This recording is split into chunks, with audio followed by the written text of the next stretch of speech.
আজকে সকাল থেকে কলকাতা এবং কলকাতার চারপাশে এমনকি উত্তরবঙ্গে অনেকগুলো জায়গায় সবার কাছেই অস্ত্র, দিনহাটাতে, সোনারপুরে, ক্যানিংয়ে, বিভিন্ন জায়গায়, ফুলবাড়িতে অস্ত্র। মুখ্যমন্ত্রী তো বলেছিলেন যে অস্ত্র সব উদ্ধার হয়ে যাবে 7 দিনের মধ্যে।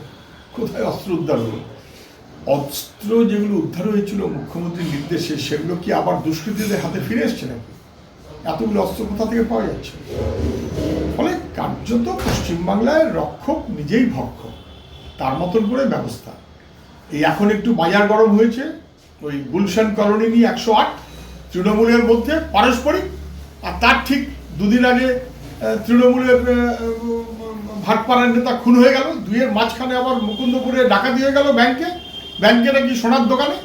ফলে এখন একটু কদিন পুলিশ তৎপর, তারপর বক্তব্যের পরে কদিন নাকি তৎপর হয়েছিল, তারপর আপাতত তৎপর, কিন্তু দুষ্কৃতী তৃণমূল এবং পুলিশ এই সিন্ডিকেটের বাইরে তৃণমূল বেরোতে পারবে না। রাজ্যটা সন্ত্রাস করে দিচ্ছে, জলাঞ্জলি দিচ্ছে। মহারাষ্ট্রে কোনো ভূমিকা নেই। অস্ত্র পাচার, গরু পাচার, নানাবিধ পাচার, কয়লা পাচার, বালি পাচার, পাথর পাচার, দুটো জায়গাতে বেশি হচ্ছে। একটা বিহার, মুঙ্গের থেকে অস্ত্র আসছে, পাথর পাচার বিহারের দিকে চলে যাচ্ছে, আমাদের বর্ডার এলাকা।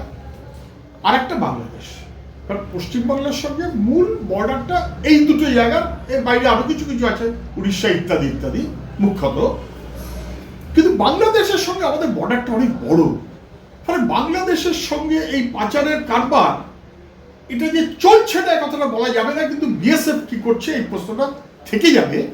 যেমন বিহারের সঙ্গে আমাদের এই পাচারের গল্প চলছে, মুঙ্গেরের অস্ত্র, তেমন করে বিহার মারফত বাংলাদেশে কখনো গড়িয়ে যাচ্ছে, কখনো সরাসরি বাংলাদেশে গড়িয়ে যাচ্ছে। বিহার একটা আমাদের বর্ডার, বাংলাদেশ একটা আমাদের বর্ডার, আর এপার ওপার দুটো মিলিয়ে একই বাংলা, একই ভাষা, একই রকমের চলাচল সংস্কৃতি, ফলে তার সুযোগটা হয়তো বেশি। সেই কারণেই বিএসএফকে আরো বেশি তৎপর হওয়া উচিত। এবং বর্ডার তো বিএসএফ, তারপর সেখান থেকে যখন কলকাতার মধ্যে ঢুকে পড়লো, তখন তো রাজ্য পুলিশ, তাদেরও তো তৎপর হওয়া উচিত। না বিএসএফ তৎপর, না রাজ্য পুলিশ তৎপর। আসলে দুষ্কৃতীদের রাজত্ব করলে যা হয়, পশ্চিমবাংলায় তাই হচ্ছে। তৃণমূলের নেতাদের সুপারি করে পশ্চিমবাংলায় সুপারি কিলার ব্যবহার করা হচ্ছে, এটা নিয়ে কোনো সন্দেহ নেই। বেলঘড়িয়াতে সুপারি কিলার পরে ধরা পড়ে গেল, ভাটপাড়া সুপারি কিলার, মনীষ শুক্লা খুন হয়ে গেল সুপারি কিলার, ইত্যাদি ইত্যাদি। সুশান্ত ঘোষ কদিন আগে তারপর ধরা পড়লো বিহার, সুপারি কিলার ইত্যাদি। এবার কে তাকে নিয়ে এসছে? তার পিছনে কে? এই প্রশ্ন উঠছেই। একটা উঠছে, তাহলে সুশান্তকে কাউন্সিলর, তিনি সেভড হয়ে গেছেন, খুবই ভালো হয়েছে সেটা, তাকে খুন করার জন্য। আরেকটা হচ্ছে তাকে ভয় দেখাবার জন্য। তাহলে কি খুন করার জন্য না ভয় দেখানোর জন্য? যে স্কুটারে করে আসলো, স্কুটিতে করে কেউ মানে কাউন্সিলরকে খুন করতে যায়, লোকের মধ্যে এই প্রশ্নটা স্বাভাবিক।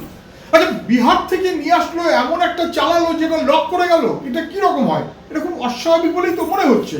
এখনো পর্যন্ত স্কুটিতে যিনি ছিলেন তিনি ধরাও পড়লেন না। স্কুটিতে করে আসলো কেন? ধরা পড়লো না কেন? তাহলে লক হয়ে গেল কেন? এর মাঝখানে অন্য কোনো ফ্যাব্রিকেশন নেই তো, এরকম কিছু নেই তো, একটা ভয়ের পরিবেশ তৈরি করে প্রতিপক্ষকে, তৃণমূলেরই, তাদেরকে দেখে দিলাম ভালো করে, দিদিমণির কাছে খবরটা দেয়া গেল যে আমি কিন্তু আছি, অথবা ভাইপোর একটু বেশি সহানুভূতি পাওয়া গেল, এরকম কোনো গল্প নেই তো। ফলে কে প্রতিপক্ষ না নিজ পক্ষ? কেন? এটা খতিয়ে তদন্ত করে সরকার প্রকাশ করুক অবিলম্বে। লাস্টে নাকি না তৃণমূলে কোনো অনুশাসন নেই। মদন মিত্রের সঙ্গে সৌগত, কল্যাণ ব্যানার্জির সঙ্গে আরেকজনের, এইরকম তৃণমূলের এক নেতার সঙ্গে আরেক নেতার কোথায় কি লড়াই চলছে, সুদীপ্ত রায়ের সঙ্গে শান্তনু সেনের, এগুলো তো আমি বলছি আবারও তৃণমূলের মুসল পর্ব চলছে। এবং এটা আপনি যত যাবেন গ্রামের প্রত্যেকটি এলাকায় দেখবেন, তৃণমূলের কোন নেতা কার চাইতে বেশি খবরদারি করতে পারবেন, কার ক্ষমতা বেশি হবে, তাই নিয়ে লড়াই চলছে, এবং সে লড়াই থামার কোনো উপায় নেই। আর এখন তো ওইটুকুই শুধুমাত্র না, এখন তো বলবীর, এখন তো পিসি ভাই।